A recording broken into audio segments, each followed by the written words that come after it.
और भावपूर्ण कहानी है। रानू चिड़िया और उसका बर्फ का घर, जो हमें जीवन में मेहनत, समझदारी और समय रहते सही निर्णय लेने की सीख देती है। ये एक लोक कथा के रूप में प्रसिद्ध है। आइए इसे विस्तार से कहानी के रूप में सुनते हैं। रानू चिड़िया और उसका बर्फ का घर। एक बहुत पुरानी बात है। एक घना जंगल था। उस जंगल में कई तरह के पक्षी और जानवर रहते थे। उन्हीं में से एक थी एक छोटी सी चिड़िया जिसका नाम था रानू। रानू चिड़िया बहुत ही प्यारी, भोली और मेहनती थी, पर उसमें एक कमजोरी थी। वह बहुत ज्यादा सपनों में जीती थी और असलियत को समझना नहीं चाहती थी। सर्दी के दिन आने वाले थे। पूरा जंगल अपनी अपनी तैयारियों में जुटा था। कोई घोंसला बना रहा था, कोई खाने का सामान जमा कर रहा था। रानू चिड़िया अपने दोस्तों को देखकर सोचती, ये सब कितना परेशान रहते हैं। मुझे तो ऐसा घर बनाना है जो सबसे अलग हो, सुंदर हो और मुझे ठंडी भी न लगे। रानू चिड़िया ने सोचा, अगर मैं बर्फ का घर बनाऊं तो कितना सुंदर लगेगा। सफेद चमचमाता बर्फ का महल, सब देखेंगे और जलेंगे। रानू को यह ख्याल इतना भाया कि उसने बिना सोचे समझे बर्फ का घर बनाना शुरू कर दिया। बर्फ का घर तैयार हुआ। रानू रोज नदी के किनारे जाती, बर्फ इकट्ठा करती और एक सुंदर सा महल बनाना शुरू कर दिया।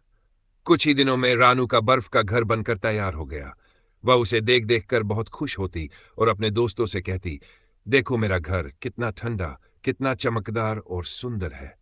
बाकी चिड़िया और जानवरों ने रानू से कहा, रानू, ये बर्फ का घर बहुत कमजोर है। जैसे ही धूप निकलेगी या बारिश होगी ये पिघल जाएगा। तुम भी लकड़ी, सूखे पत्तों और घास का घर बनाओ ताकि सुरक्षित रहो।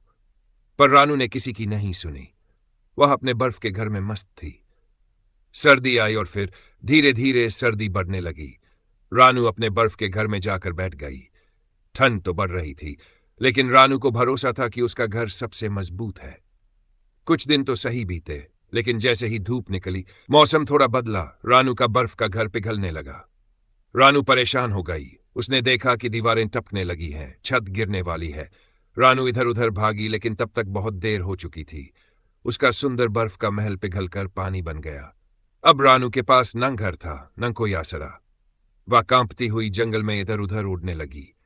जिन दोस्तों को वह नीचा दिखा रही थी, उन्हीं के पास वह मदद मांगने गई। अंत में रानू को समझ आई सीख।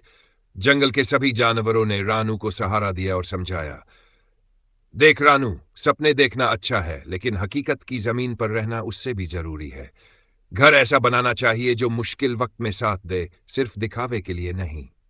रानू चिड़िया को अपनी गलती का एहसास हुआ।